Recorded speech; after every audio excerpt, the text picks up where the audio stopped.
Buenas noches con todos. Muchas gracias por darse cita a esta nueva jornada de Escuela de Padres amorosos y firmes, padres competentes. Muchas gracias por confiar en nosotros y por estar aquí. Estamos muy felices el día de hoy, la noche de hoy, porque les traigo a Diana Pardo, ¿no? Entonces, para mí es realmente un lujo tenerla aquí en esta noche.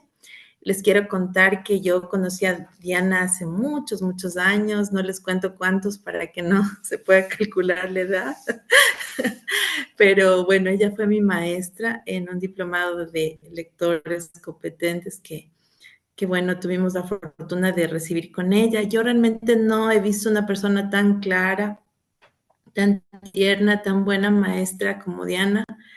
Y bueno, llenó nuestro corazón de mucha gratitud porque ella nos dio lo mejor, porque más allá del conocimiento, yo siento que Diana se da a ella misma. Entonces, ahora la hemos invitado para que ustedes puedan aprovechar de su trabajo, de su trayectoria.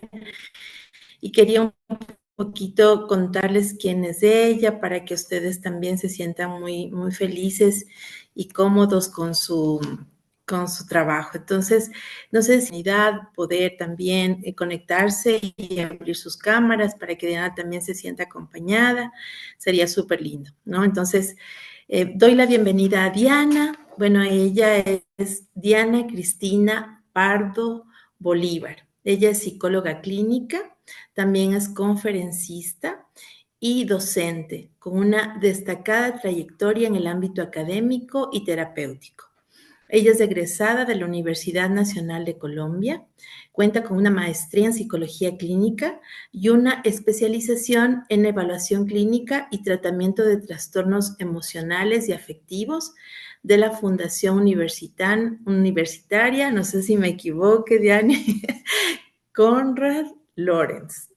A lo largo de su carrera ha combinado su pasión por la docencia, la investigación y la atención clínica, desempeñándose como supervisora de prácticas para evaluar artículos científicos y analista en permanencia estudiantil. Su experiencia en universidades como la Universidad de los Andes, la Universidad del Bosque y la Fundación Universitaria Conrad Lorenz en Colombia le ha permitido impactar a cientos de estudiantes y profesionales en formación.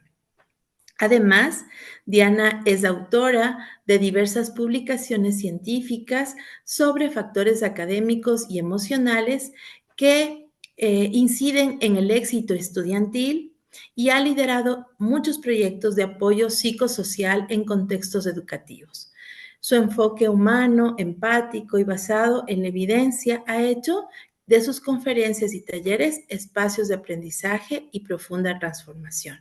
Diana, te doy la bienvenida, gracias por estar en el EF. Te habíamos extrañado mucho tiempo. Te presento a mis padres competentes, amorosos y firmes. Bienvenida.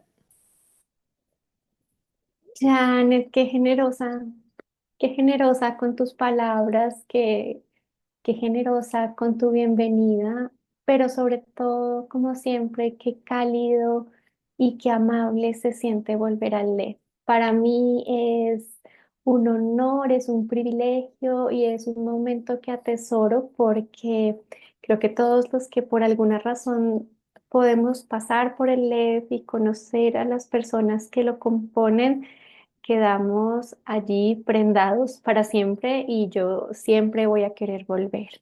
Así que para mí es un honor, pero sobre todo una razón de agradecimiento poder compartir este espacio con ustedes, especialmente con los padres, porque bueno, hasta allí se extiende la tarea de la educación.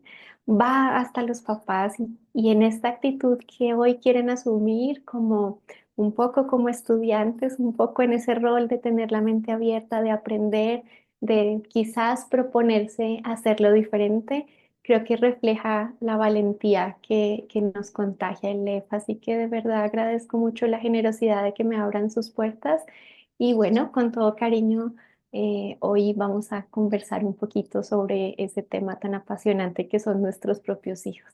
Mil gracias, Janet, a ti y a Ale. Gracias, Diani. Bueno, entonces ahora sí vamos a acompañarte y vamos a iniciar con la charla. Los papitos que deseen, por favor, pueden abrir sus cámaras y estamos muy, muy atentos. Al final vamos a tener un espacio para las preguntas. Te escuchamos, Diani. Estamos para... Muchas gracias a todos.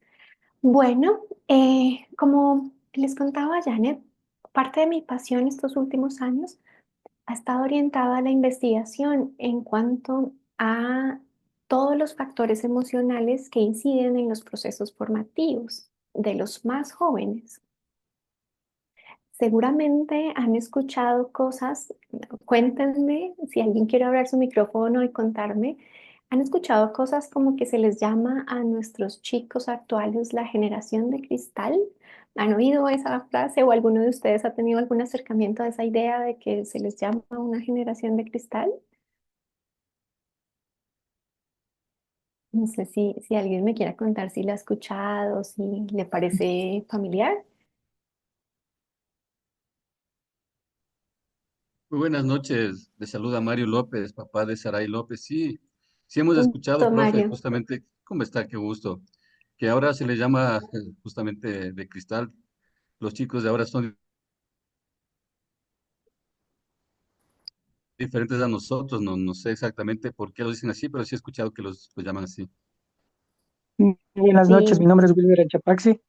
Básicamente se les llaman hola. niños de cristal porque fueron criados después del año 2000 y más que todo también la gente que nació a partir del 2020, que es de la pandemia, es lo que se llama los niños de cristal. Es cierto, digamos que está marcado por esta última generación y llamarlos de cristal ha sido como en parte peyorativo de la expresión de sus emociones. Se los llamaba de cristal hablando de que son frágiles, de que presentan más alteraciones emocionales, de que se rompen fácilmente y ahora con ellos empezamos a hablar de temas como la ansiedad o como la depresión y pareciera que pasa más. Yo me distancio un poco de esta descripción porque creo que al contrario tenemos una generación que nos ha enseñado a transgredir el silencio, ¿no? En otras épocas, hablar de cómo nos sentimos, hablar de miedo, hablar de tristeza, hablar de angustia, no estaba muy bien visto, tenía algo de estigma y entonces no es que no pasara tanto, sino que más bien era difícil ponerlo sobre la mesa. Pero adicionalmente, estos chicos y esta nueva generación sí ha tenido unas experiencias muy distintas y es la experiencia de la exposición constante, que es lo que hacen las redes sociales, ¿no? Es como exponernos constantemente al mundo, un montón de interacciones que están mucho más abiertas y unas características de los contextos que también los hacen diferentes. Seguramente se han confrontado con la idea de la diferencia entre cómo gestionamos nosotros nuestras emociones en esa época de la adolescencia y cómo lo hacen nuestros hijos actualmente. En todo ese contexto, entonces los quiero invitar a que hagamos un pequeño recorrido por esta mirada de calma en tiempos de ansiedad y sobre todo quisiera que al final de esta sesión, pues ustedes sientan que tienen algunas herramientas más para acompañar y ayudar a sus hijos a gestionar emociones, que se sientan un poco más fuertes y que sientan que tienen alguna idea más. Ser papá siempre es una cuestión de retos y a veces de confrontarnos con qué hacer, qué más hacer.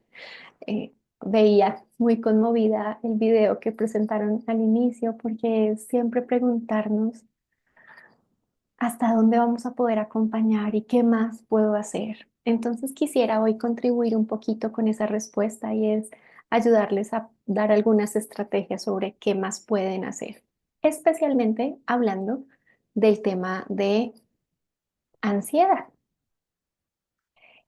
En esa medida, creo que para mí será muy importante que ustedes primero comprendan de manera muy genérica, nada muy técnico, pero que puedan comprender qué es la ansiedad, cómo la afecta a los niños y adolescentes. Luego vamos a dar una mirada como a algunas estrategias basadas en evidencia y en la investigación de la ciencia de la psicología que les permita ayudar a regular a sus hijos en momentos de ansiedad y que en esa medida también ustedes puedan aprender herramientas para mejorar su propia gestión emocional y la gestión emocional en casa. Ese será mi reto en este tiempo que voy a tener para esta tarea. Antes de iniciar con ese reto, quisiera que me cuenten si alguien quiere hablarlo y es, traten de pensar en una situación en la que alguno de sus hijos haya sentido ansiedad. Lo que ustedes categorizan como ansiedad o lo que ellos mismos hayan denominado como ansiedad. Traten de recordar alguna situación de este sentido. No importa la edad de sus hijos, seguramente se van a encontrar con una situación similar. Si alguien quiere abrir su micrófono y contarnos en general, no tienen que contar cosas muy íntimas, pero sí como en general, ¿cómo reacciona un chico ante la ansiedad? ¿Cómo reaccionaron ustedes como padres ante la ansiedad de sus hijos? ¿Cuáles fueron como las emociones que surgieron en ese instante? Si alguien quiere darnos un poquito de contexto de una experiencia real que recuerde que haya tenido. ¿Cómo estás? Buenas noches con todos. Diana, te comento.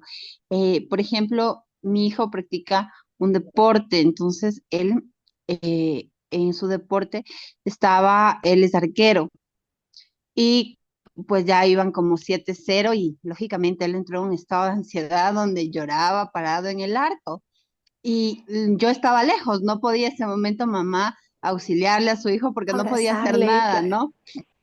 Exacto. Entonces yo solo le decía, tranquilo, tranquilo, tranquilo. Y pasa que en ese momento ya terminó el partido, terminó con un resultado lógicamente desastroso y él se sentía responsable, estaba muy ansioso, muy frustrado, enojado, muy alterado, o sea, estaba completamente desbordado, gritaba, lloraba, bueno, descontrolado completamente. Entonces yo dejé que él pase ese momento, él mismo saque toda esa frustración que tenía en el lloro y después lo quise fue abrazar y decirle, o sea, esto no te cambia la vida, mi amor, de esto vas a aprender. Y pasó como unos 40 minutos en que le abrazaba, le tranquilizaba, él seguía llorando y llorando y llorando. Y bueno, de a poco ha ido trabajando esa ansiedad que le generaba el confrontarse con una derrota, ¿no?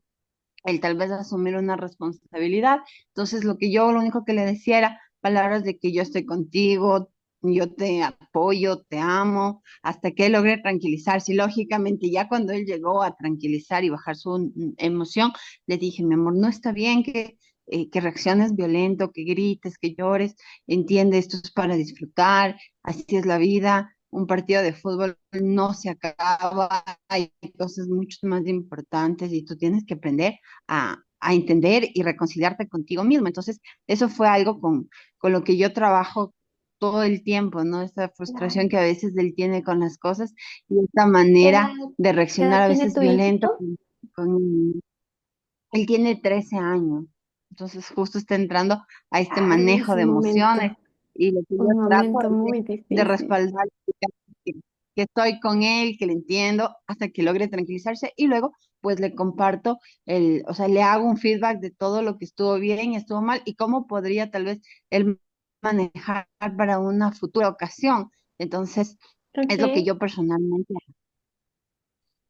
muchas gracias por compartir. Te hago una pequeña pregunta y es, ¿cómo te sentiste tú durante todos esos 40 minutos o más en los que había llanto, llanto descontrolado y no paraba el llanto? Tú habían dos personalmente. emociones. La una era como esa mamá pollito, ¿no? Mamá gallina que quería salvar a su hijo y decirle que no pasa nada, pero pasaba evidentemente.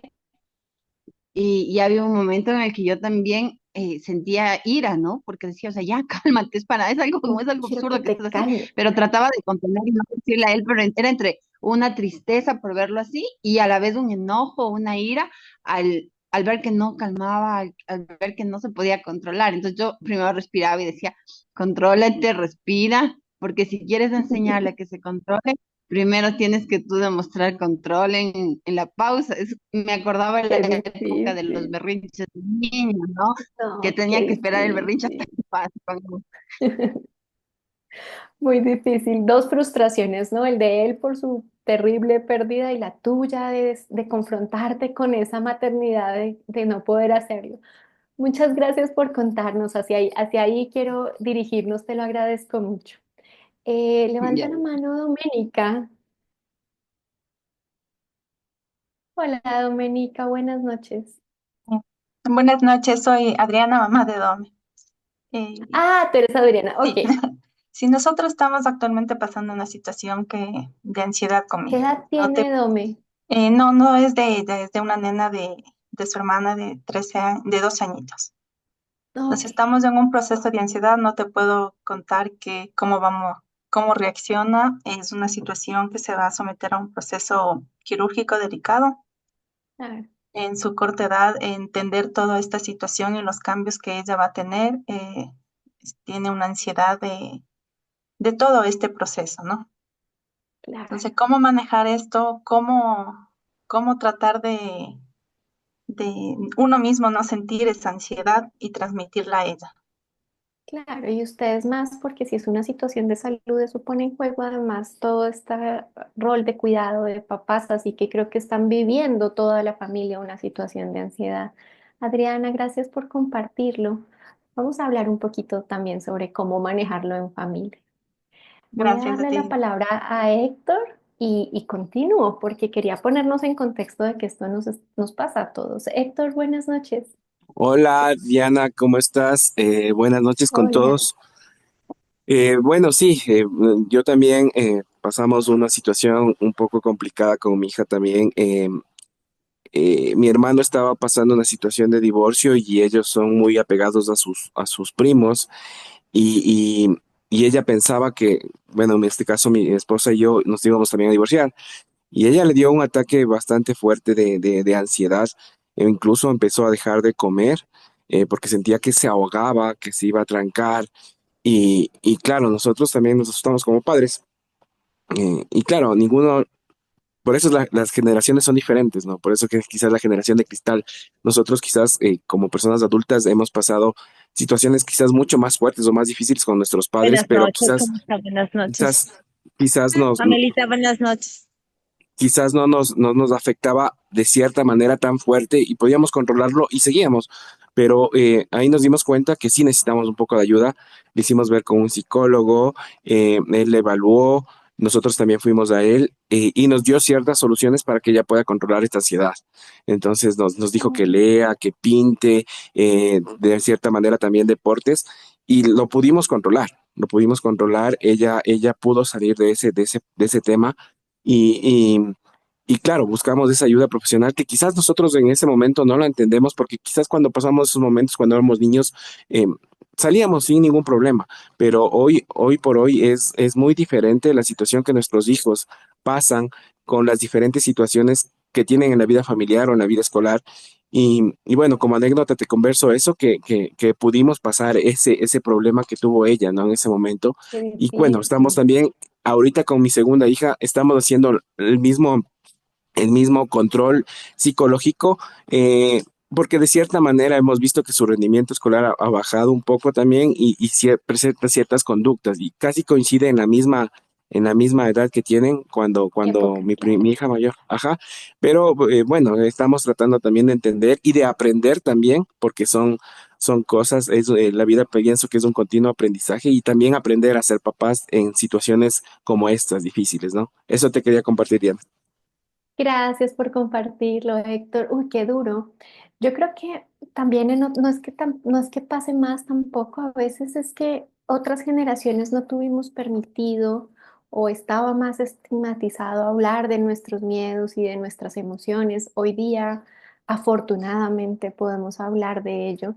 Sin embargo, digamos que es importantísimo ver algunos datos del mundo. No pasa solamente en Ecuador, no pasa solo en Colombia, donde yo estoy, pasa en el mundo. Y es que Por ejemplo, les traje algunos datos como muy amplios, pero para contextualizar esta situación, y es que la Organización Mundial de la Salud apenas el año pasado estimaba que más o menos el 5% de los adolescentes entre 10 y 14 años y el casi 6% de los más grandes entre 15 y 19 años padecen trastornos de ansiedad en el mundo. Esa es una cantidad muy grande. Y la UNICEF también ha reportado que más del 20% de los adolescentes en el mundo sufren trastornos psicológicos y la ansiedad es uno de los trastornos más comunes, más frecuentes. Esto no ocurre solo actualmente, les insisto, antes había un subregistro, todos vamos a poder recordar algunos miedos que no supimos cómo gestionar y que finalmente tuvimos que hacerlo solos por nuestra cuenta. Me tomé el atrevimiento de revisar algunas cifras en el Ecuador y me encontré con que pasa igual que en la mayoría de los países latinoamericanos, y es el Ministerio de Salud Pública ecuatoriano indica que el 20% de los niños, niñas y adolescentes presentan síntomas de depresión o ansiedad, y que en Ecuador además el 10% de los niños enfrenta muchas dificultades para identificar y expresar sentimientos de tristeza y estrés. Este es un dato del año pasado del Ministerio de Salud Pública ecuatoriano. Y ustedes hicieron una encuesta distrital de salud mental en Quito, también el año pasado, que es un documento muy interesante que estuve revisando para esta conversación con ustedes.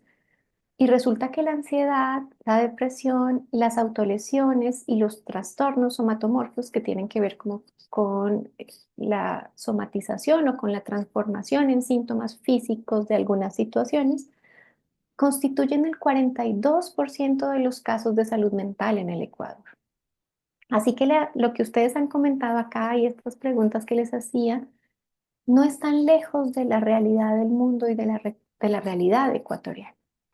El asunto es que teniendo este panorama y el asunto es que teniendo estas realidades, se trabaja poco en prevención y se trabaja poco en intervención, en qué hacer y cómo prevenirlo. Esto es en realidad lo que inspira esta charla y lo que hacia donde yo quiero ir con esta conversación de hoy. Para ayudar a nuestros hijos a regular la ansiedad, hay que comprenderla primero, ¿no? Y cómo la manejamos y cómo la entendemos como adultos. Entonces, voy a ir primero a contarles un poco sobre cómo podemos darle sentido a la ansiedad. Y esto nos pone en un punto más empático con nuestros hijos, porque nos permite comprender cómo se vive. Lo primero que hay que siempre recordar es que el cerebro adolescente es un cerebro plástico en constante desarrollo. Nuestro cerebro termina su maduración por completo alrededor de los 25 años.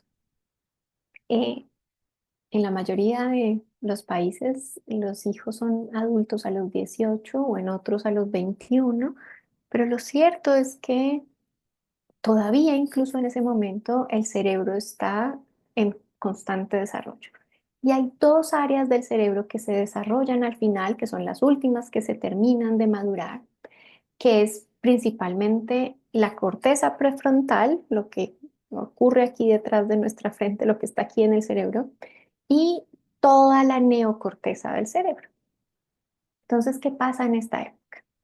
La amígdala, que es una parte del cerebro que regula nuestras emociones, que queda justo como en la mitad cuadrante del cerebro, la amígdala es muy activa durante la adolescencia, en el inicio de la adolescencia y hasta el final de la adultez, del final de la adolescencia, perdón, como hacia los 25, la amígdala es muy activa, así que sentimos con mucha potencia y con muchísima intensidad las emociones. Esta es una disposición cerebral.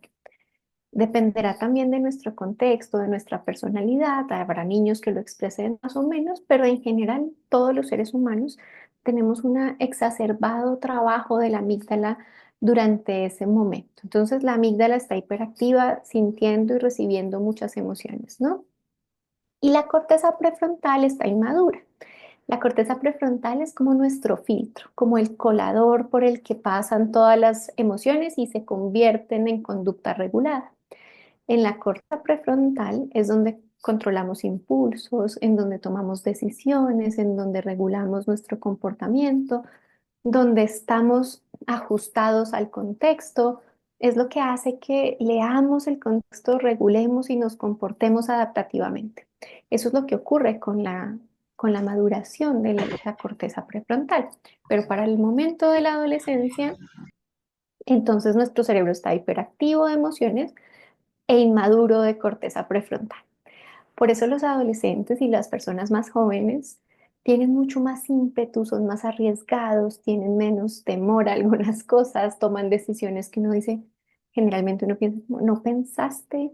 La respuesta es sí, tal vez lo que pasó es que no pudo procesar eso por corteza prefrontal y por eso de adolescentes cometemos locuras, a veces somos desafiantes, a veces no medimos el riesgo, pero en realidad tiene que ver con ese proceso de maduración de nuestro cerebro. Eso va a pasar en general y es un contexto que hay que aprender. Nos da este riesgo del que les hablo, pero nos da una gran oportunidad y es que en ese proceso de maduración también las conexiones neuronales se hacen muy plásticas.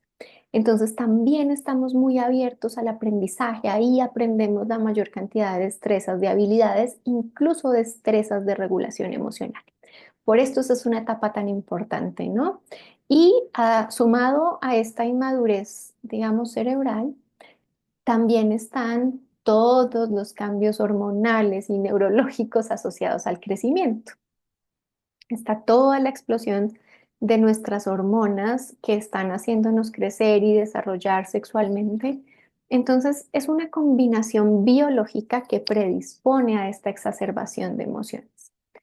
Eso, digamos que constituye el primer factor que hay que comprender y es entender en qué momento del desarrollo están nuestros hijos para poder comprender qué oportunidad tenemos de favorecer este desarrollo.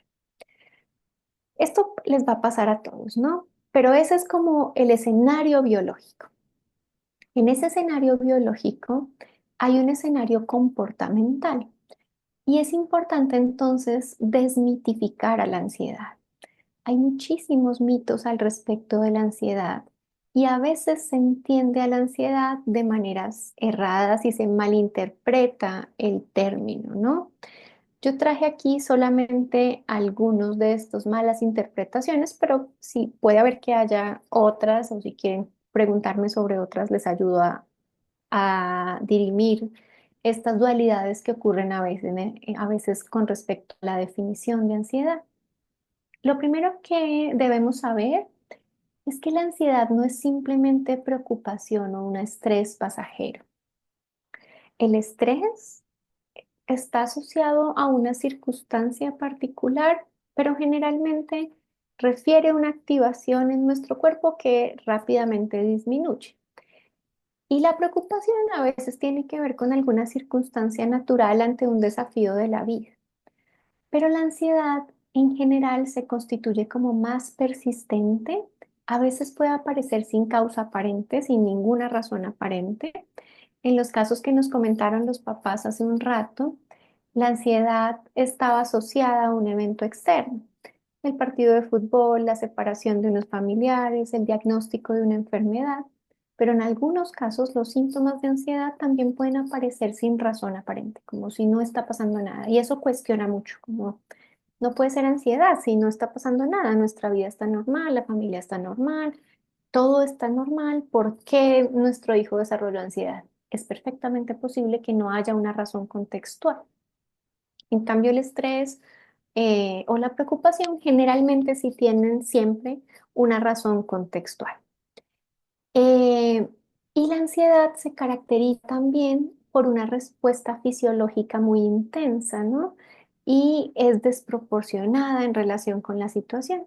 La respuesta fisiológica es muy intensa como sudoración, como palpitaciones, como un profundo vacío en el estómago, como ideas de no poder con esto, de no soportarlo, de estar sobrepasado, llanto, alteraciones en el apetito, en el sueño, en las interacciones sociales.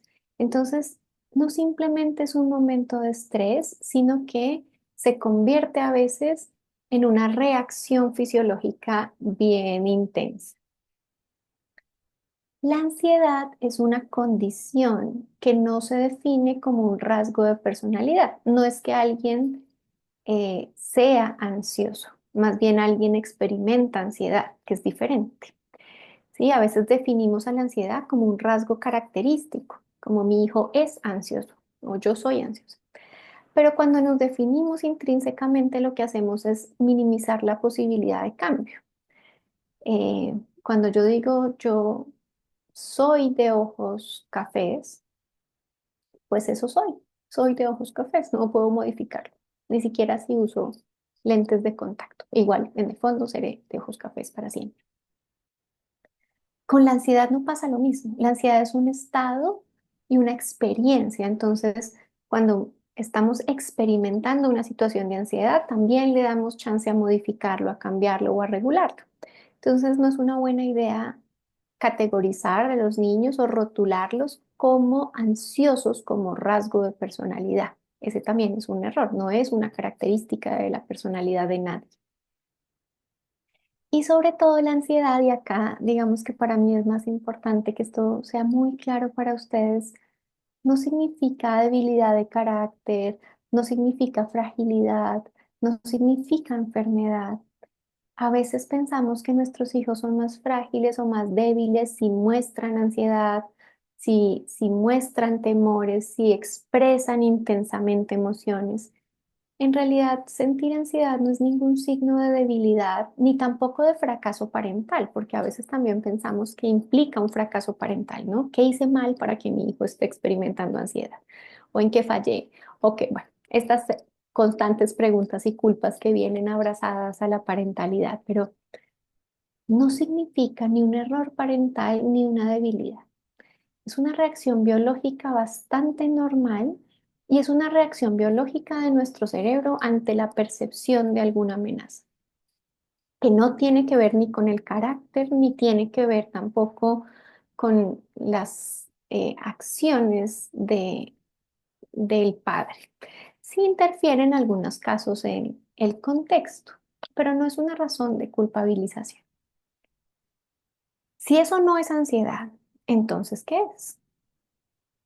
Les traje algunas definiciones para que las analicemos, pero simplemente quiero como que ustedes se vayan con un concepto claro.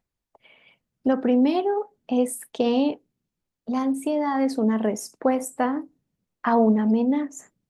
Como les decía, la amígdala es la parte del cerebro que se activa cuando vemos en el entorno una amenaza.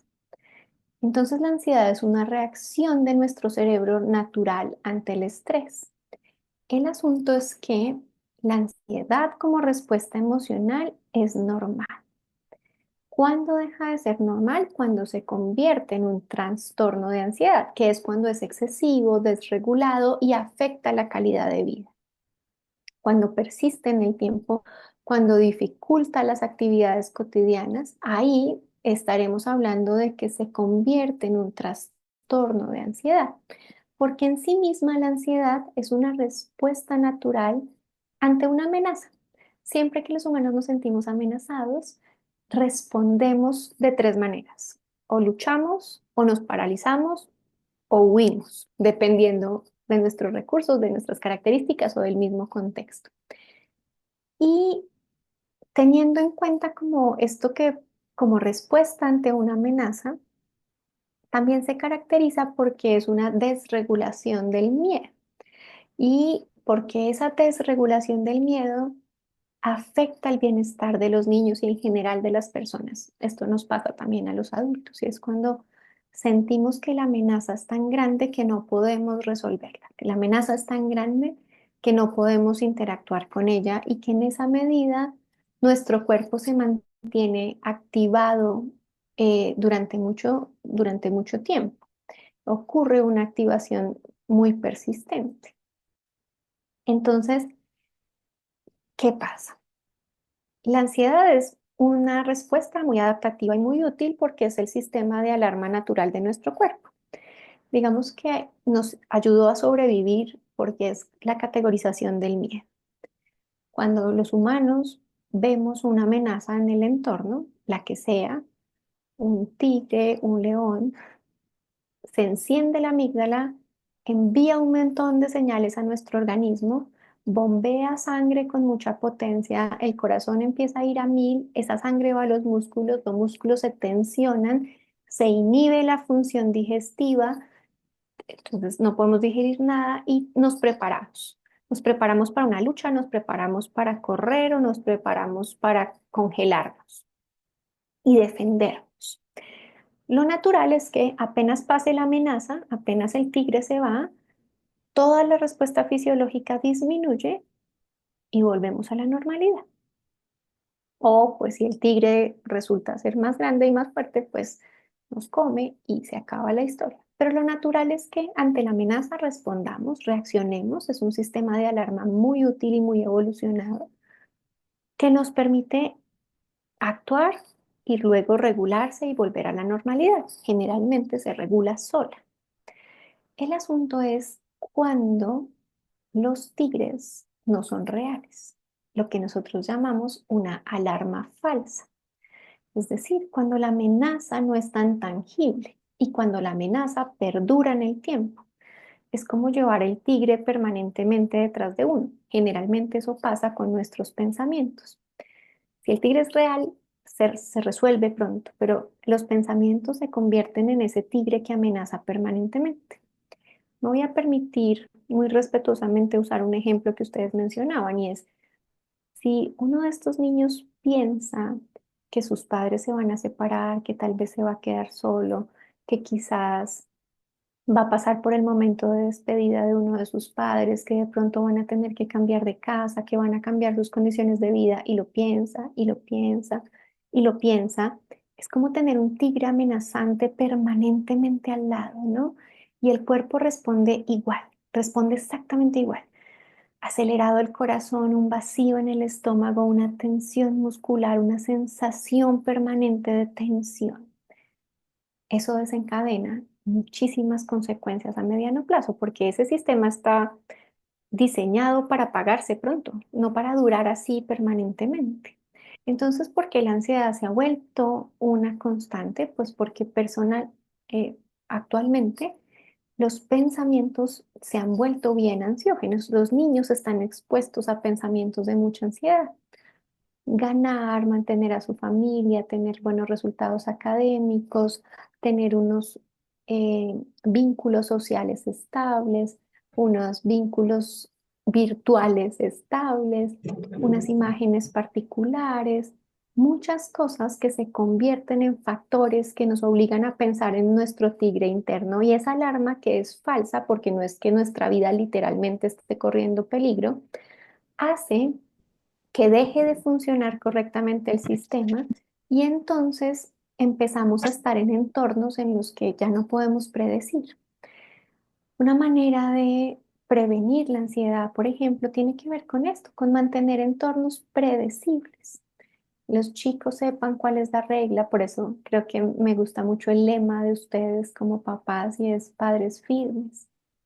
La firmeza no tiene que ver con la violencia, creo que la firmeza tiene que ver con la predicción, que un niño o un adolescente siempre pueda predecir qué va a pasar en casa, que no tenga esta ansiedad de no saber qué va a pasar o de pensar que su propia vida corre riesgos si algo ocurre en casa. Es como, no, yo sé predecir qué va a pasar, sé predecir cómo mis papás van a responder, sé predecir que me amarán incondicionalmente, incluso si cometí el error más grande de la vida, sé predecir que cuento con este apoyo.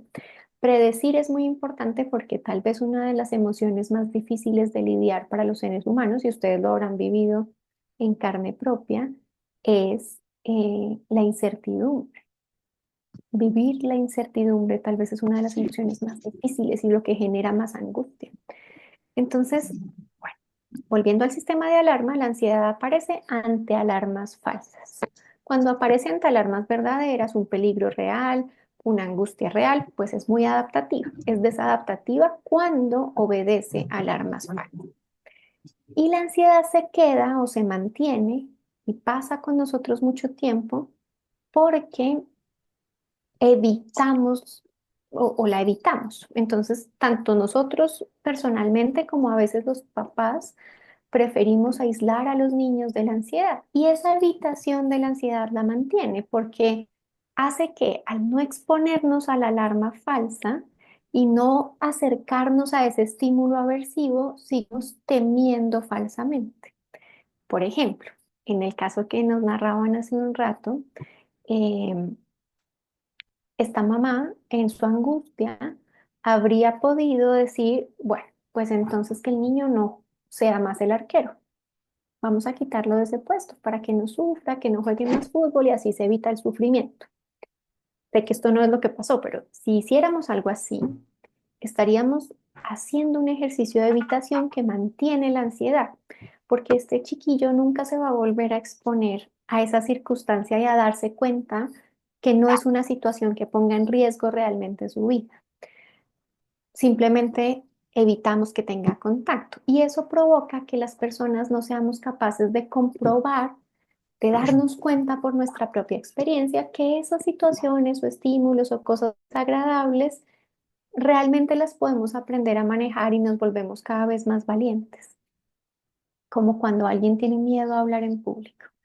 Entonces generalmente trata de hacerse invisible, de que no me pregunten a mí, de que no me llamen. Y esa evitación hace que momentáneamente disminuya la ansiedad, pero que a largo plazo se mantenga esa percepción durante mucho tiempo. Enfrentarnos a esos miedos va a ser como la mejor manera de colindar con la mejoría o con la confianza en que puedo enfrentarme a las situaciones y dejar de percibirlas como alarmas falsas. Entonces, el sistema de alarma se activa, se desregula y a eso lo podemos llamar ansiedad. Se van a dar cuenta que si analizan situaciones de sus hijos, se van a dar cuenta que tienen que ver que tienen que ver con eso, con que los niños perciben amenazas y cuando perciben alguna amenaza, ahí se empieza a generar la ansiedad. Amenazas como las que mencionaron, a ser el responsable de la pérdida de mi equipo, a que mi familia se separe, a que haya muchos cambios en mi vida como una enfermedad, a que haya muchos cambios en mi cuerpo, a que vayamos a pasar por una situación difícil. Bueno, generalmente los cambios o las situaciones que les hacen percibir amenazas son las que desatan o las que tienen que ver con el inicio de algunas respuestas de ansiedad. Entonces, a veces lo primero que podemos hacer es tratar de comprender dónde estuvo la alarma, qué encendió la alarma de mi hijo, qué fue lo que hizo que se encendiera la amígdala y le mandara señales de peligro. A veces no son tan obvias, a veces necesitamos conversarlo, comprenderlo, como tomar una gran conciencia de lo que ocurre para poder comprender qué activó la alarma. Porque nuestros hijos aprenden a manejar la ansiedad a través de nosotros, a través de los padres principalmente, pero generalmente en la socialización. En esa medida no necesitan padres que no sean ansiosos o padres perfectos o padres que nunca hayan tenido miedo o padres que no sientan también frustración. No, ellos no necesitan eso. No necesitan papás perfectos. Necesitan adultos a su lado que los guíen y que les permitan sentir calma y conexión, que les permitan experimentar, que no juzguen, que no cuestionen y que no castiguen la expresión de una emoción. Castigar la expresión de emociones causa esa evitación que les decía. Entonces, la próxima vez que yo sienta miedo, no solamente voy a sentir miedo por lo que me amenaza, sino que también voy a sentir miedo de contarlo, miedo de ser juzgado, miedo de que me digan que es una tontería o que no vale la pena, o que es mi culpa o que yo soy muy frágil. Y entonces, miedo con miedo incrementa el sistema de alarma. Y pronto, si ese sistema de alarma se desregula tanto que llega a un trastorno de ansiedad, empieza a producir muchas consecuencias en el sistema afectivo, que tiene que ver con los trastornos asociados a la depresión, con ideas autolesivas o ideas suicidas, con sintomatología fisiológica, alteraciones gástricas, alteraciones en el sistema autoinmune. Hay una infinidad de consecuencias que se pueden prevenir. Y en esa medida les insisto y es, a veces lo que necesitan los chicos solo es alguien que sepa cómo actuar, un adulto que sepa guiar esta emoción, porque mi cerebro es suficientemente inmaduro como para poderla procesar en este momento, pero suficientemente hambriento para poder aprender rápidamente y eso es lo que hace fabuloso este momento del desarrollo. Así que en esa medida vamos a pensar algunas estrategias o les voy a compartir algunas estrategias que nos pueden ayudar a acompañar a los chicos en estos momentos de ansiedad. Lo importante es que podamos identificar emociones para gestionarlas y en esa medida vivir una vida plena, que no significa sin sobresaltos, que no significa sin problemas, que no significa perfecta, pero sí en bienestar, con propósito. Antes de pasar a esta parte de las estrategias, quisiera darles un minuto por si alguien tiene alguna pregunta o para saber si quieren hacer algún aporte hasta aquí de la definición de ansiedad.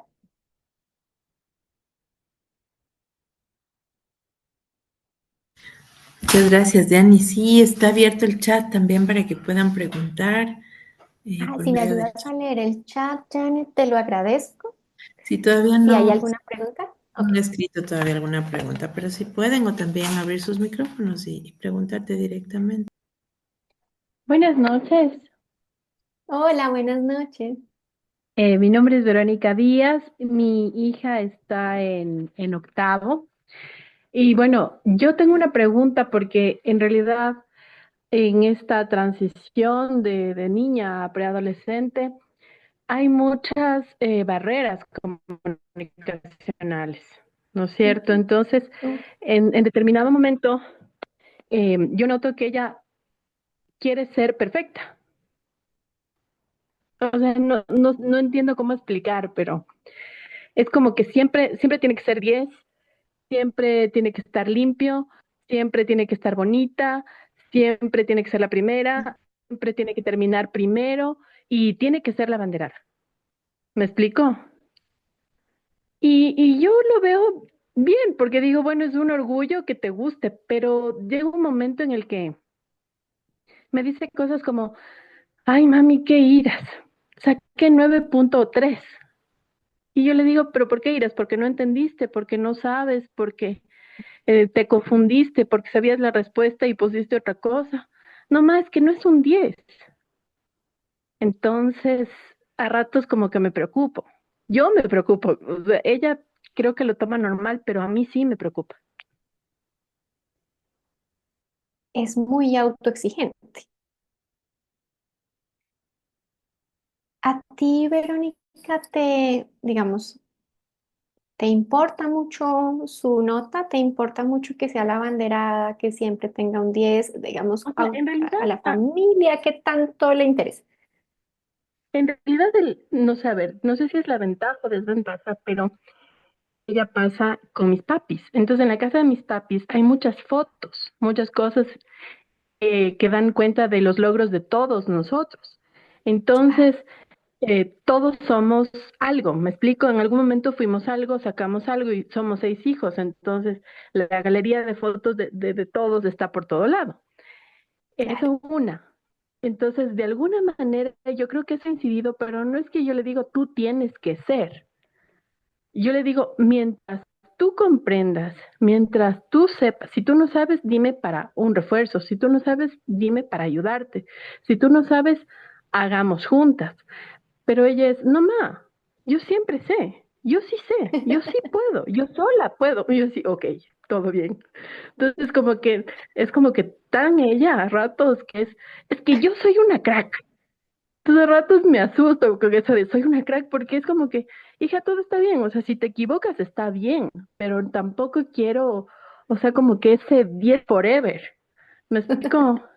Sí. Es maravilloso que sea una crack. La confianza es un elemento maravilloso en la personalidad, Verónica, no te angusties. Yo solo te digo algo y es, hay que ver hasta dónde eso la hace feliz. O sea, creo que siempre la pregunta es si estás sufriendo. Si ese 9,5 o 9,3 la hace sufrir. ¿Te causa dolor? ¿Te causa miedo? ¿Te causa angustia? Porque cuando sufres, puede ser un 9,3 que le cause angustia o puede ser un 1. Entiendo en ambos sentidos, pero O sea, es cuando le digo hasta algo así, dónde le digo, eso... "Ahora que no te autoriza que juegues carnaval". O sea, Ah, y que te quedes perdón, en el creo que leve, alguien no vayas a la granja tiene su micrófono abierto. para Si mandarle pueden ahorita. cerrar los Ya, micrófonos, sería súper bueno. Es clase, gracias. como que o sea, es un día. Te decía, Verónica, que habrá que ver hasta dónde eso le causa sufrimiento, ¿no? Porque si le duele, si le angustia, si lo ve como una amenaza, ese es el momento de conversar sobre la amenaza. Yo creo que eso es una cosa y es hasta dónde sientes que eso te amenaza o te duele, porque ser un crack puede seguir siendo un crack teniendo 9. Es decir, no sé, voy a poner un ejemplo y es, me invento, Cristiano Ronaldo sigue siendo un crack aunque no ha llegado a su gol 1 millón, pero aunque no haya llegado al gol número 1 millón, sigue siendo un crack. Es hasta donde eso le causa sufrimiento la conversación. Pero también le sugiero otra conversación y es que lo que dice Verónica es muy cierto y a veces tácitamente, no de manera tan explícita ni tan abierta, pero tácitamente estamos exigiendo a nuestros hijos cumplir unos estándares. En este ejemplo maravilloso que nos has puesto, tal vez el estándar es aparecer allí también al lado de los logros de su familia, al lado de los logros de sus tíos, de sus padres, como también ser representativos. Y lo que pasa es que en las fotografías y en las menciones se cuelgan los logros, pero difícilmente se cuelgan las dificultades, los miedos, las angustias por las que pasamos para construir esos logros. Y a veces esas pueden ser conversaciones casuales, naturales en una familia, y es sí, yo fui abanderada en mi curso, o sí, yo llegué aquí destacadamente. Pero también pasé por cosas difíciles para lograr eso, o incluso lograr eso implicó muchos otros fracasos. Casi todos esos logros tienen una historia de fracasos que no contamos a los chicos, ¿no? Que generalmente les contamos el triunfo, el logro, y eso a veces les impone una carga muy pesada porque uno termina creyendo que a todos les quedó fácil llegar allí y que a mí esa es la única que me está costando, pero en realidad no hablamos de todo lo que ha implicado llegar a ese lugar. Entonces, a veces conversaciones en familia sobre fracasos son una buena idea, como, ¿viste todos esos diplomas que hay allí colgados? Bueno, esos diplomas son mi orgullo y fueron mi esfuerzo, pero también implicaron muchas angustias, también resulta que me fue mal, también resulta que tuve un momento muy difícil. Yo les digo a mis estudiantes, una de mis peores experiencias en la universidad es que me saqué un cero en mis primeros exámenes. Cero, o sea, todo mal. Y a veces mis estudiantes se ríen como, no, no sé, sí, me saqué un cero, completo, redondo, cero. Yo no sabía qué hacer con eso, fue terrible para mí, pero me pasó y pasé por ahí también y luego hubo otros desafíos para mí. Pero hablar no siempre de los triunfos, sino también de los desafíos, ayuda a normalizar la idea de fracaso, porque a veces tenemos la idea de fracaso muy satanizada, como que es algo terrible y que no lo vivimos y no les permitimos vivir esa experiencia también. Entonces, creo que para responderte es, bueno, a veces, aunque ellos no hablen, nosotros sí debemos hablar y es como que escuchen y escuchen todas estas versiones de la realidad que no son solo historias de triunfo. Y por otro lado, pues preguntarles, ¿por qué esto te está causando dolor? Debería ser un 9 o un 10, pero muy, muy disfrutado. Si te causa dolor, ahí es donde habría que revisar. Catherine, adelante. Dani, solamente una cosita. ¿Te parece si respondemos unas 3 preguntitas en este Sí. espacio? Luego seguimos, porque aquí en el chat tengo, por ejemplo, una que dice cómo distinguir la ansiedad de la manipulación, desde qué edad les puede dar ansiedad a los chicos. Entonces, ya podrías Ah, como ok. que... Y Sí, también, Catherine, la mano. gracias. Voy a darle la palabra a Catherine como para cerrar esta primera sección de la definición de ansiedad y pasamos a estas estrategias para tener un rato de preguntas que van a estar muy interesantes. Catherine, adelante. Buenas noches con todos y muchas gracias. Realmente disfruté mucho de la explicación y gracias por abrirnos la mente. a más posibilidades y más que todo a entender y comprender mucho más a nuestros hijos. Em, Quisiera hacer una pregunta.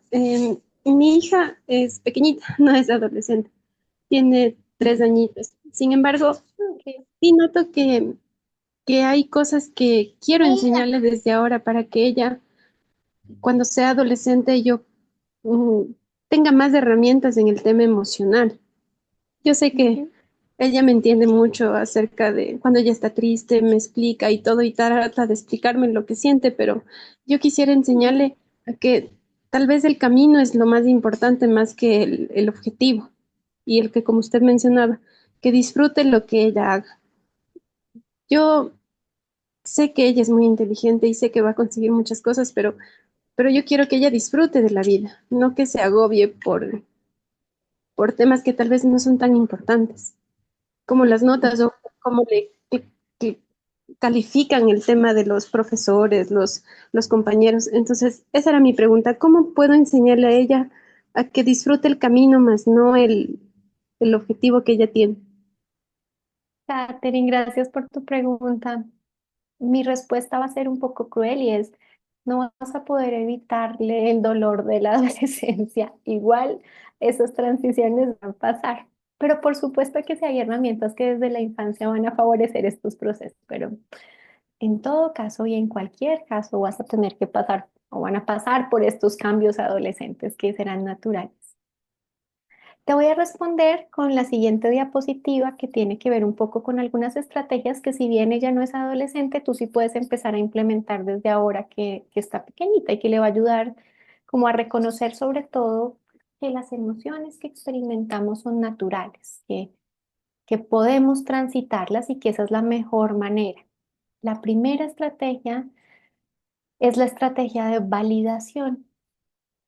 Validar las emociones implica limpiarlas de juicios de valor. ¿Qué quiere decir esto? Seguramente han escuchado algunas frases muy cotidianas cuando estamos pasando por un momento difícil o cuando estamos atravesando por una situación emocional o cuando tenemos alguna emoción que son muy cotidianas, como no es nada, estás exagerando, esto ya va a pasar.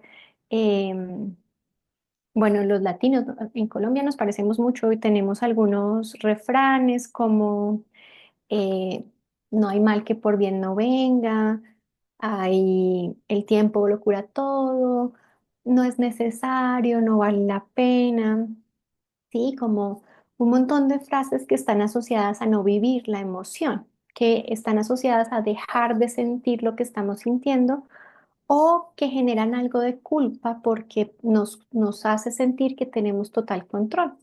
Como ya supéralo, ya tienes que superarlo, ya deja de sentirte así, no es para tanto, anímate, siéntete mejor, o intentar distraer el dolor. A veces intentamos distraer del dolor diciéndole a alguien como, vamos y nos damos una vuelta, te compro un helado, cuando son más adultos, entonces vamos a tomar una cerveza y así te olvidas de lo que te está pasando.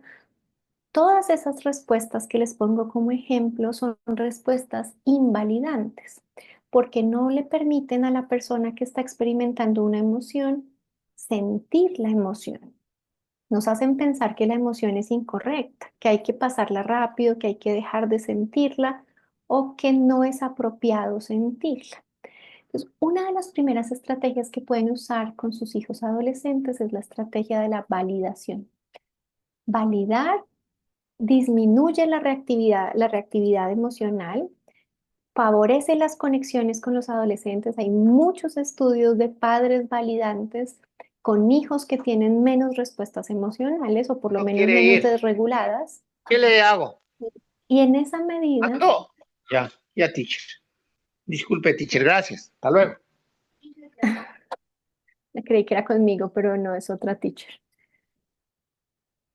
Disminuir validar disminuye la reactividad de las respuestas. Entonces creo que lo primero es entender que debemos mencionarles a nuestros hijos la emoción que están viviendo y empoderarlos de que sentirlo es normal. La mayoría de las emociones, si no les digo todas, todas, ocurren naturalmente en un contexto que las explica. Las emociones nunca vienen de la nada. Y aunque a nosotros nos parezca que es exagerado o aunque como adultos lo veamos desregulado, la emoción siempre tiene sentido. Les pongo un ejemplo. Hay un niño que se siente triste porque cree que sus papás no le quieren. Entonces los papás van a decir, claro que sí te queremos, ¿cómo se te ocurre pensar que no te queremos? Y empiezan a hacerle a cambiar de opinión. Está el volumen bajo. Cuando lo Súbele. primero que hay Es que que está el hacer volumen es bajo de la entender. reunión.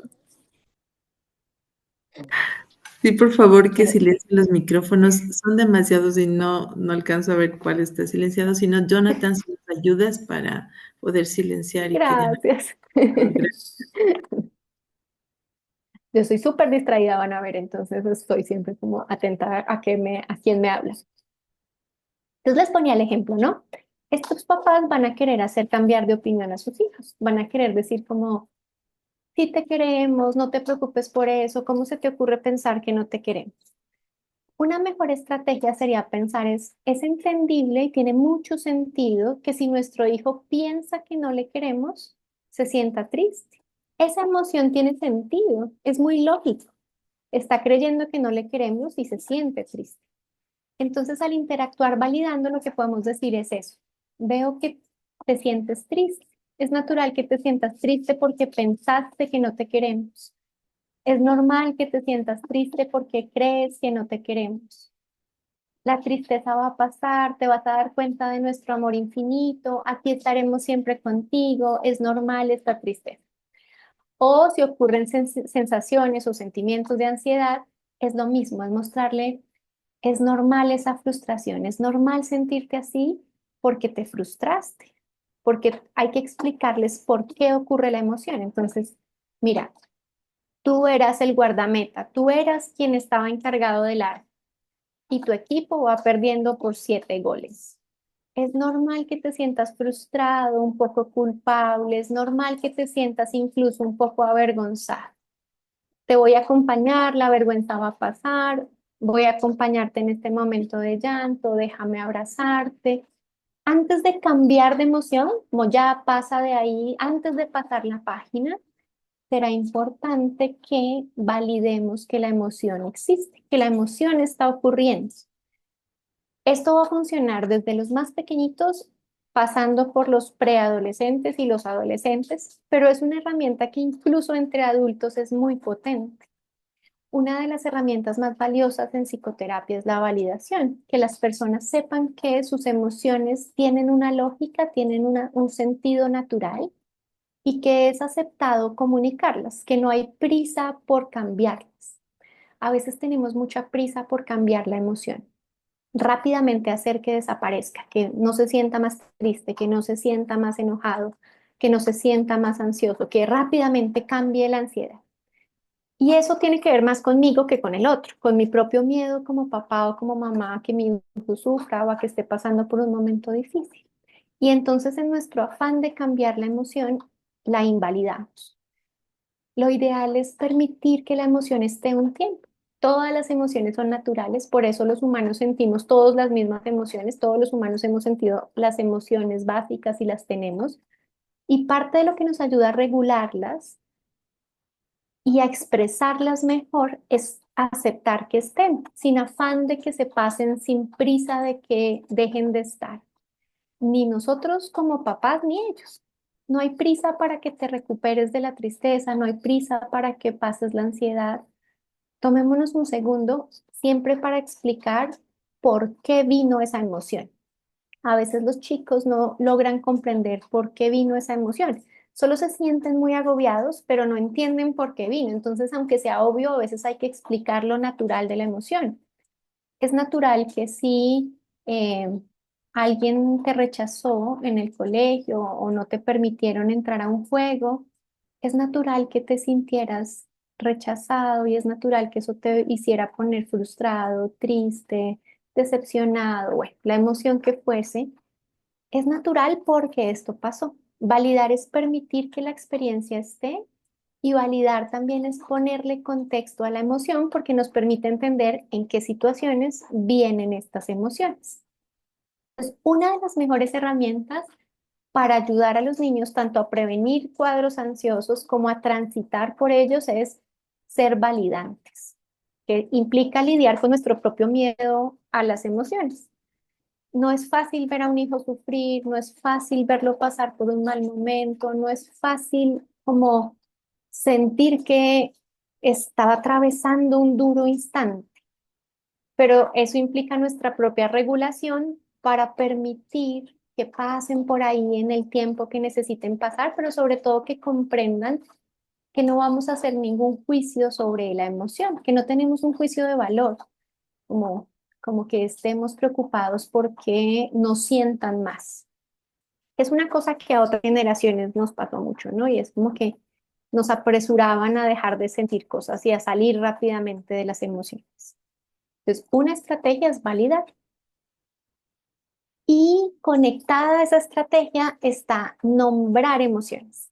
De nuevo, este ejercicio de nombrar funciona para los más pequeñitos, pero también funciona para los adolescentes y para los adultos. O sea, aquí esto pueden usarlo transversalmente con el hijo pequeñito de casa, con el preadolescente, incluso con los hijos más adultos. Y es que nombrar las emociones ayuda a pasar los procesos por el lóbulo prefrontal, porque es un ejercicio cognitivo. Nombrar es ponerle nombre. Yo siempre digo que a veces nosotros tenemos un problema grande y es que solo nombramos para sentir dos cosas, me siento bien o me siento mal. Y bien y mal ni siquiera son emociones, bien y mal son juicios de valor. Cuando hablamos de nombrar emociones es ponerle nombre a cómo me siento. Y eso implica ganar léxico emocional, aprender a hablar de emociones. Entonces, aprender a distinguir las emociones básicas como ira, tristeza, miedo, rabia, asco, de otras más complejas como la frustración, como la nostalgia, como la angustia, como la decepción, como la frustración. Y entonces es empezar a hablar de emociones con nombre propio. A veces es bueno enseñar a los chicos cómo se sienten con nombre propio. Por ejemplo, eh, estoy poniendo un ejemplo, supongamos que un niño extraña a sus abuelos porque ha dejado de verlos por un tiempo y expresa esa emoción. A veces es bueno decirle, lo que sientes se llama nostalgia. La nostalgia es esa sensación de añorar algo que nos parece bonito, que extrañamos, y es probable que lo que estés sintiendo sea nostalgia, nostalgia de ver a tus abuelos. Es probable que lo que estés sintiendo se llame frustración. Es probable que lo que estás sintiendo se llame agobio porque has estado pasando por muchas demandas y muchas situaciones, como las notas o como muchas idas al médico. O es probable que lo que tengas sea decepción, porque estabas esperando algo de esa amiga tuya y esa amiga no cumplió con tu expectativa. Eso se llama decepción, etcétera. Nombrar la emoción, ponerle nombre a las emociones, hace que rápidamente podamos disminuir su intensidad y regular la expresión. Cuando no entendemos lo que nos pasa, cuando solamente sentimos y sentimos a mil y no comprendemos qué es lo que pasa, tenemos experiencias más desreguladas. Eh, los humanos, cuando nombramos cosas, las hacemos propias, hacemos que nos pertenezcan. Eduardo Galeano decía eso. Y tiene mucho sentido, porque por eso nombramos casi todas las cosas de nuestro alrededor. Bueno, con las emociones es lo mismo. Entonces, cuando nuestros hijos nos digan, me siento mal, hay que tratar de nombrar la emoción. Y es como, bueno, mal cómo, mal por qué, explícame qué pasa, cómo se siente, dónde lo sientes, para tratar de ponerle nombre a esa emoción. Ok, es enojo, es tristeza, es rabia, es decepción, es frustración, bueno, lo que sea, pero ponerle nombre ayuda un montón. Si desde más pequeñitos los enseñamos a nombrar, esta habilidad se vuelve fantástica Y hay chicos que son capaces de regular muy bien sus emociones porque rápidamente en el léxico emocional encuentran maneras de nombrarlas. Y eso les facilita mucho la adaptación a las emociones. Cuando no tenemos esa habilidad, nos cuesta más trabajo. Entonces, nombrar emociones ayuda muchísimo. Esta es una tarea difícil porque algunos adultos no tenemos tanto léxico emocional, entonces nos toca empezar por nosotros mismos, porque a veces nosotros mismos no sabemos cómo se llama lo que estamos sintiendo. Es bueno leer sobre emociones, hay muchos en internet recursos como ruedas de emociones o listados de emociones, que si uno las lee y va aprendiendo en qué consiste cada emoción o va uno interiorizando cómo se llama este sentimiento, cómo se llama esta emoción, y ayuda mucho poner en palabras emociones. Al validarlas, ayuda mucho validar nombrando. Eso que sientes puede ser tal emoción. Entonces, ahí tienen dos primeras herramientas que van a facilitar mucho la interacción con las emociones de sus hijos. Una tercera herramienta ya tiene que ver como con situaciones explosivas o situaciones donde la ansiedad está muy notoria. Las dos anteriores son más como en la cotidianidad.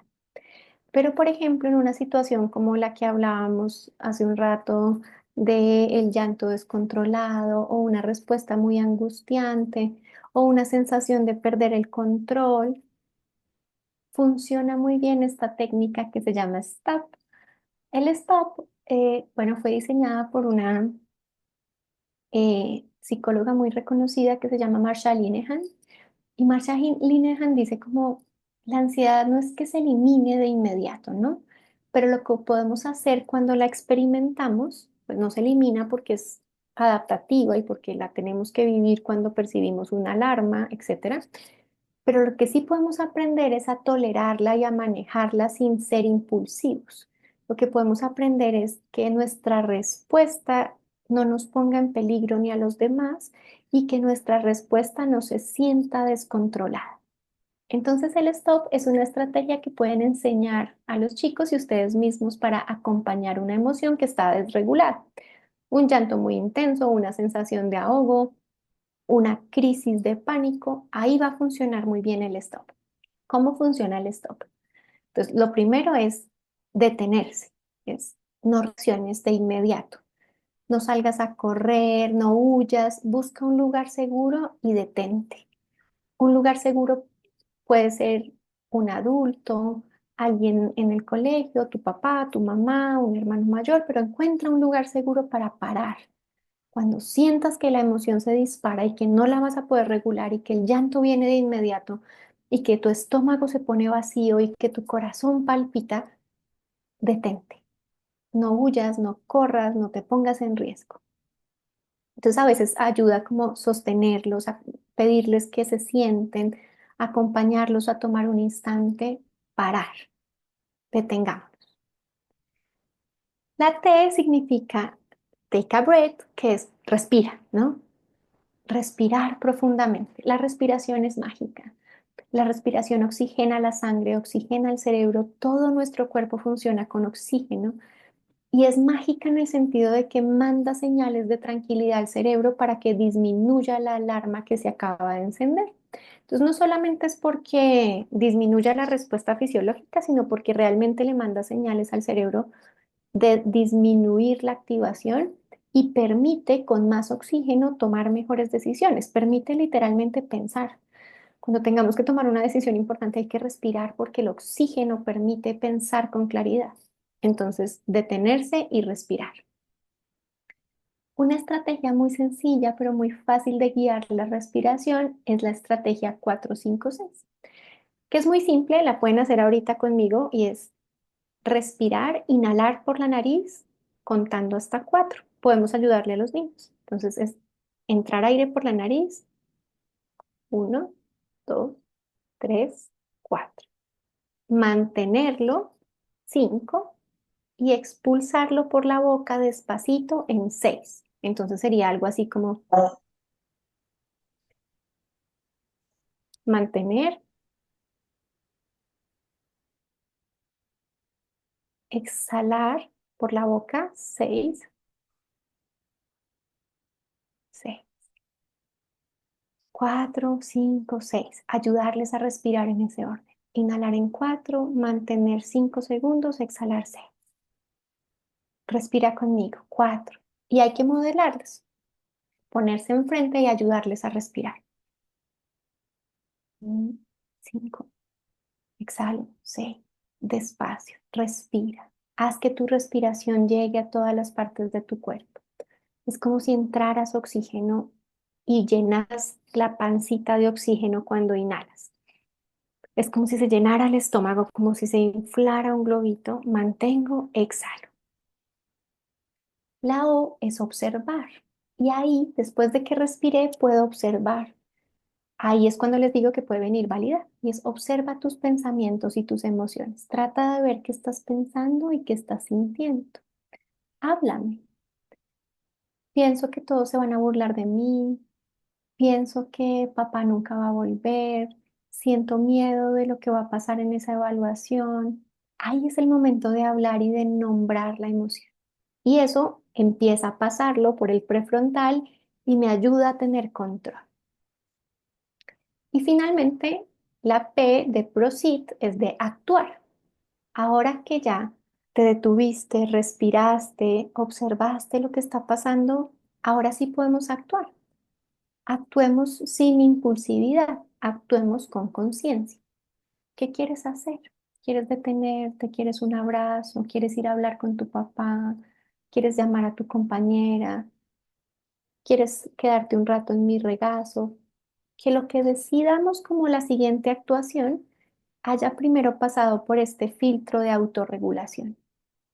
Entonces, stop funciona muy bien cuando están enfrentándose a una situación de crisis.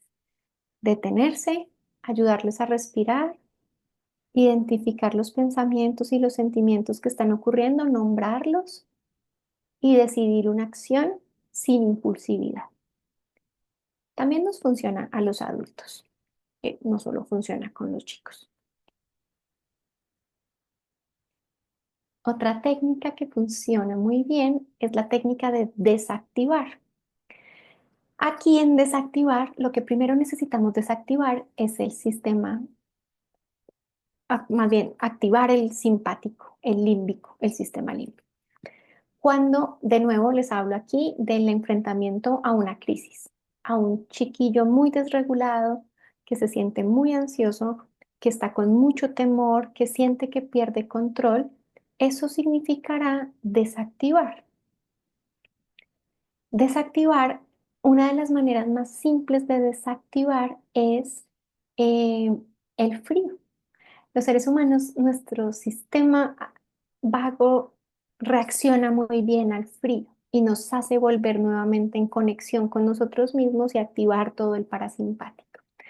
Entonces ayuda mucho, por ejemplo, enfriarse las manos con agüita, con un hielito, con agua fría y ponérsela sobre la frente o en el cuello o en las mejillas. O incluso hoy día en el mercado hay como estas almohadillitas de gel que se pueden mantener en la nevera, que son frías, que no corren riesgo de quemarles con el frío directo como un hielo o algo así, sino más bien como desactivar la tensión física, permitiéndoles que se enfríe la frente, las mejillas, el cuello o en algún caso, si tienen a la mano un termo, un agua fría, que se lo pongan en la cara, que se lo pongan en el cuello, para poder iniciar el stop. Esto es como parte de detenerse y es, si la emoción está muy desregulada, el contacto con frío activa la posibilidad de que el cerebro vuelva a conectar simpáticamente y pueda en esa medida procesar información. Entonces ayuda mucho cuando vayan a asistir a un niño o a un adolescente que está muy desregulado, usar el frío como una manera de sentar nuevamente la cabeza, enraizarse, que vamos a hablar de eso, y conectar con lo que está viviendo. Si no están ustedes ahí, sino que, por ejemplo, los llama y les dice que se siente muy mal, que está pasando por un momento de mucha ansiedad, pueden orientarlo para que se dirija al baño, se moje con agua fría la cara, respire, acompañarlo en este proceso, pero a veces hay que primero desactivar esa respuesta intensa que mandó el cerebro al cuerpo. Y el frío funciona muy bien para eso. Esta es muy sencilla, pero se van a dar cuenta que desactiva muy rápidamente.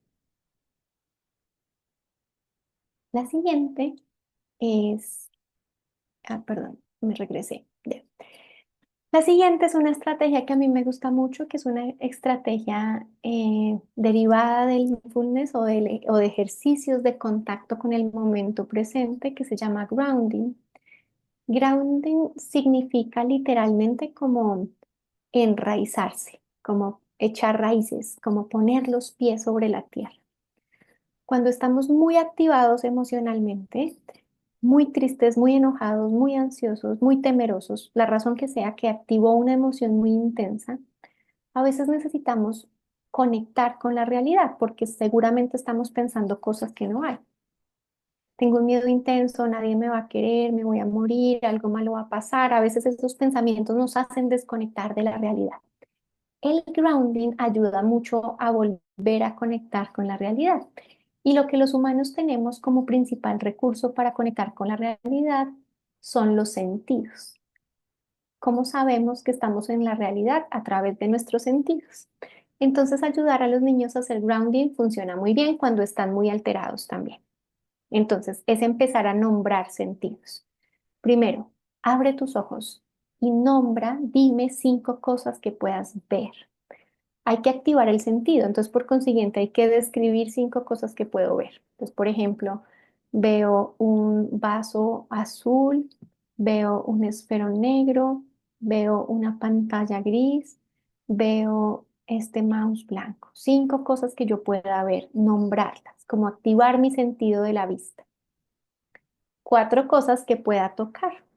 Si puede tocar algo frío, mejor, porque van a conectar 2 técnicas y es como se siente frío en mis manos. Pero si no, puede ser tocar cualquier cosa, ¿no? Entonces, pasarles algo y es, ¿cómo se siente esto? ¿Se siente blandito? ¿Se siente tibio? ¿Cómo se siente esto otro? ¿Es algo corrugado? ¿Está frío?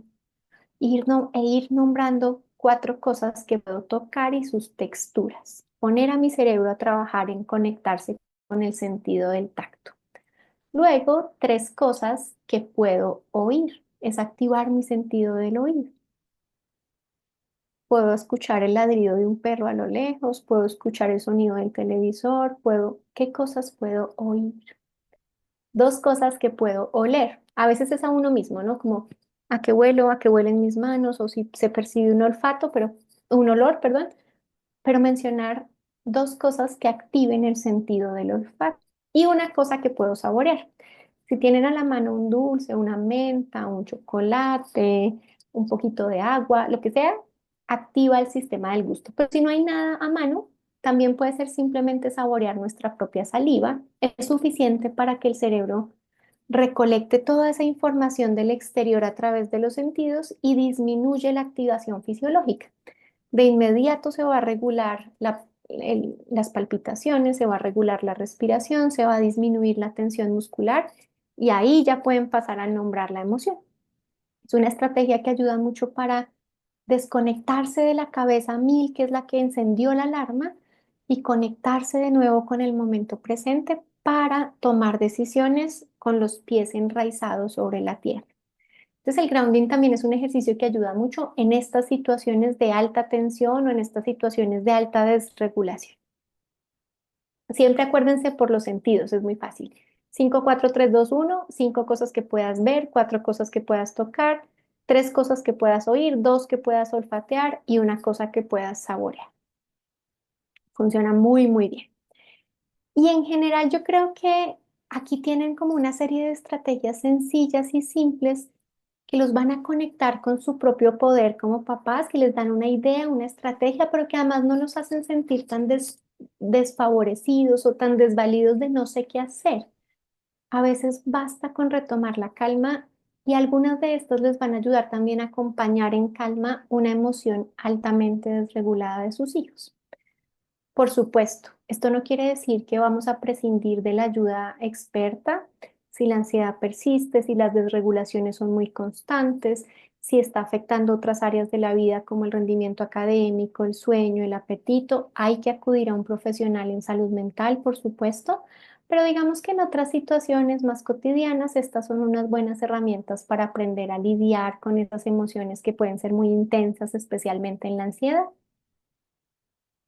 Como conclusión, lo que les quiero decir es que tener entornos seguros, sentir que mi familia, mis padres son un entorno seguro donde me puedo expresar con tranquilidad, que no van a juzgar como debilidad tener emociones y que me van a ofrecer compañía, siempre es una muy buena manera de prevenir trastornos más severos emocionales en el futuro. Lo segundo, pues que enseñar a regular, enseñar a aceptar y a pasar por ese tamiz del lóbulo frontal las emociones, siempre va a prevenir desregulaciones futuras más severas. El modelamiento parental y los hábitos saludables, como aprender como adultos también a regular nuestras emociones, modelar que comemos sano, que hacemos ejercicio, que mantenemos vidas activas, siempre va a favorecer la regulación de las emociones y la prevención de la ansiedad. En realidad, lo más importante es que los niños no necesitan que sus miedos se eliminen, que la ansiedad se vaya, sino más bien necesitan aprender cómo manejarlos. Que no tengan miedo a experimentar las emociones que tienen, sino que se sientan lo suficientemente fuertes para regularlas y expresarlas de maneras adaptativas. Sentir es inevitable, pero tenemos que aprender y ellos van a sentir que pueden aceptar que la emoción está y que tienen herramientas para solucionarlas, para transitarlas y para manejarlas reguladamente. Tal vez es la mejor enseñanza que puedan tener. Y en esa medida creo que concluye lo que quería contarles por ahora al respecto de este tema importante de la emoción. Para cerrar, pues voy a responder a sus preguntas, pero antes de eso me gustaría oírlos, ¿no? Y es como, bueno, ahora que me escucharon, ¿cuál de estas estrategias les parece que pueden aplicar desde ya? ¿Cuáles les parecieron que ya aplican o que pueden empezar a aplicar con sus hijos? ¿Y qué se les ocurre que puede ser un pequeño cambio que pueden hacer ahora mismo para mejorar esta conexión emocional con sus hijos? Si me quieren contar, les agradezco que hablen en sus micrófonos. Después de esta pequeña reflexión, voy a dar paso a responder sus inquietudes. José Vitelli, adelante. José, Buenas noches, soy la mamita de José Vitel. Sí, de me José, pareció, hola. con mucho gusto, doctora. Me pareció muy interesante esta parte de tomar, hacerles respirar profundamente en el 4-5-6, y Sí. porque eso creo que es fundamental, incluso para nosotros antes de tomar una decisión, hacer una pausa y calmarnos en cualquier berrinche o situación. Es bastante eh, importante. Eso me pareció bastante, bastante bueno. Y la de los 5 sentidos, Gracias. genial. Una felicitación, mi estimada doctora. Gracias. Gracias a ti. Empiecen a usarlas. Es muy sencillo, pero son casi magia, son muy potentes. Entonces, sí, chévere que empiecen a usarlas. ¿Quién más ha pensado sobre sus pequeños cambios? ¿Qué estrategia les pareció interesante? A mí me encanta escucharlos.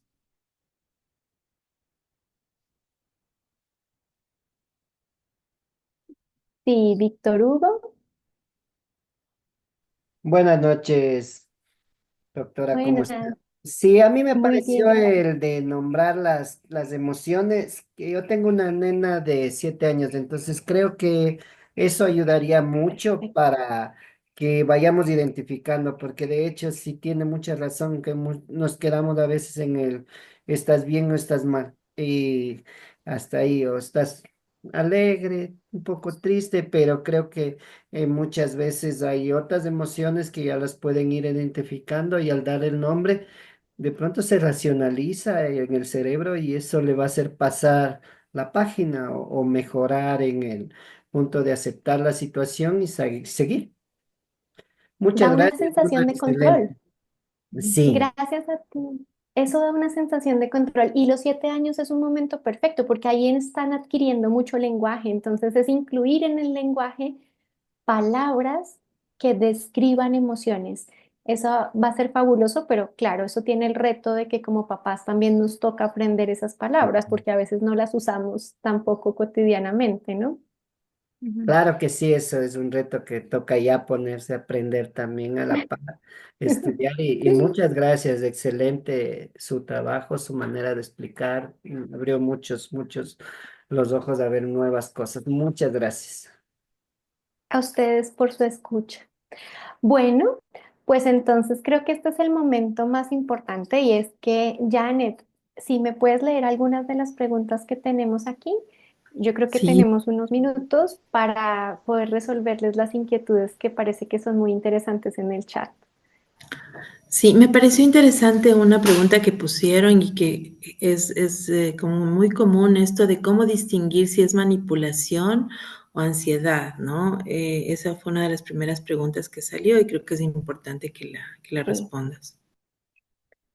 Bueno, yo creo que mm, siempre siempre será una emoción. Digamos que en algunos casos se ha tratado de disminuir la importancia de las emociones porque sentimos que están tratando de conseguir algo o están tratando de llamar la atención. Pero llamar la atención es una respuesta natural a las emociones. Es decir, cuando un niño o un adolescente se siente solo, se siente triste, tiene una necesidad, va a llamar la atención y llamar la atención es natural y es bueno. Es decir, hay que atender a ese llamado. El asunto es cómo lo hacemos. Atender al llamado no siempre es darle lo que necesita o lo que está pidiendo. No sé, por ejemplo, me siento muy mal y voy a tener una crisis de ansiedad porque no me dejaste ir a la fiesta a la que quiero ir. Entonces la ansiedad se atiende. ¿Te sientes ansiosa? ¿Tu cuerpo está respondiendo mal? Seguramente tienes miedo de que luego tus compañeros no te acepten, no te cuestiones, o en realidad más bien que ansiosa te sientes frustrada porque tenías muchas ganas de ir a esa fiesta y yo te lo estoy negando. Es natural que tengas frustración y te va a durar un tiempo. Entiende las razones por las que no te deje ir, pero siente esa emoción.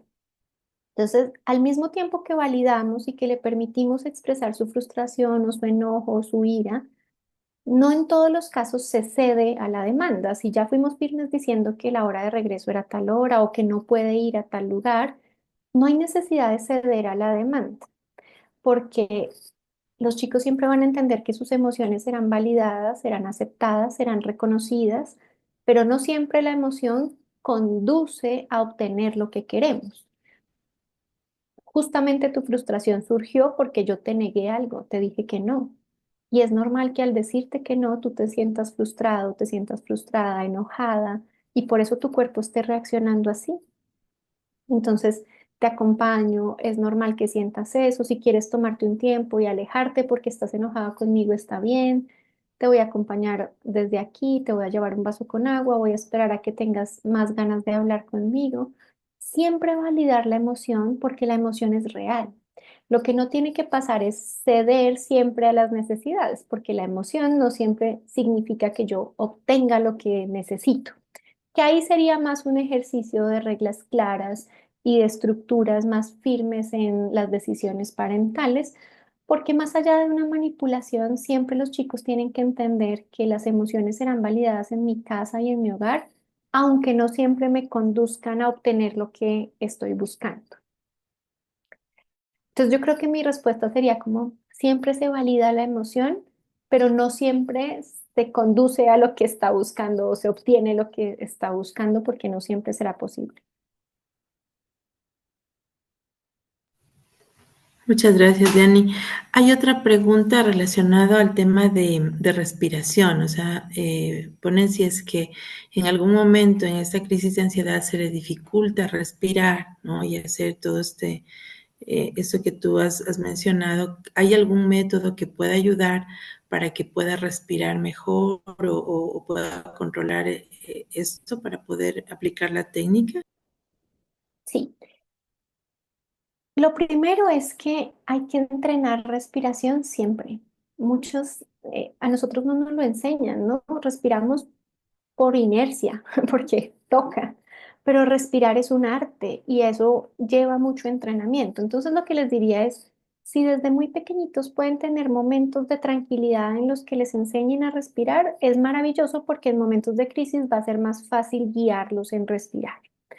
Pero si no han hecho este entrenamiento, lo mejor para guiarlos en respirar, inicialmente lo más básico es permitirles un lugar en el que puedan sentarse, tener la espalda recostada de ser posible y guiarlos en una respiración que puede no ser, si no lo logran 4, 5, 6, puede ser simplemente inhalar por la nariz y exhalar por la boca como un pequeño soplidito. En una situación crítica muy grande, ayuda mucho modelar, respirar y es como mostrarles muy de frente, como con su rostro muy cerca, el sonido de la respiración.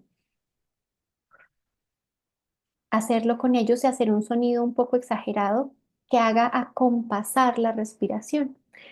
Las neuronas espejo activan y acompasamos respiraciones en la medida en la que lo hacemos con ellos, con la tranquilidad de que va a tomar unos segundos, tal vez unas 4 o 5 respiraciones para que se puedan acompasar.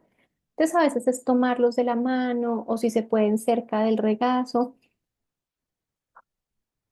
y que sientan nuestra propia respiración, los ayuda a veces a también acompasarla con la nuestra. Cuando tengamos ese acompasamiento ya podemos ir más lentamente y contar con ellos. 1, 2, 3, 4, 5, 6 e ir con ellos. Usar un tono bajito y un tono en calma hace que inmediatamente esas neuronas espejo se activen y vengan también a acompañar esa misma calma. Entonces, si no logran como que sea 4, 5, 6 exactamente, que ayuda mucho en algunos casos, pero si no lo logran, el acompasamiento de la respiración también puede ayudar mucho en un momento crítico. Y en momentos no críticos vale la pena entrenar ejercicios de respiración. Por ejemplo, a la hora de dormir, es muy bonito que si los acompañan a dormir, después de leerles algo o acompañarlos a la cama, hagan un pequeño ejercicio de respiración. Entonces, vamos, respira conmigo mientras te quedas dormido. Respira profundo, mantén un poquito el aire, exhala despacito. Como una rutina normal de la vida a la hora de dormir, hace que en situaciones críticas sea más rápido recordar cómo regular la respiración. Muchas gracias, Diani. Bueno, sí, tenemos algunas preguntas, pero creo que por honor al tiempo y también la puntualidad de los papás, creo que debemos cerrar aquí. Yo te agradezco muchísimo, Diani, por tu ternura, tu respeto, tu claridad, ¿no? Para nosotros es un honor tenerte aquí y queremos agradecerte muchísimo por toda esa generosidad que has dado a los papás. Están muy contentos, hay muchos mensajes de felicitación para la charla, están satisfechos, se han ido con muchas herramientas prácticas, así que te agradecemos un montón, esperamos tenerte algún momento aquí en el EF, cuando tú quieras sabes que puedes venir, eres bienvenida, gracias por todo, Diani, y bueno, te mando un abrazo muy, muy grande, de mucha gratitud y respeto hacia ti, admiración también, Diani. Cuídate mucho. Todo mi amor con ustedes. Mil gracias por la generosidad de ustedes con su tiempo, con sus preguntas, con sus historias, por haberme compartido un pedacito de sus familias, de sus vidas.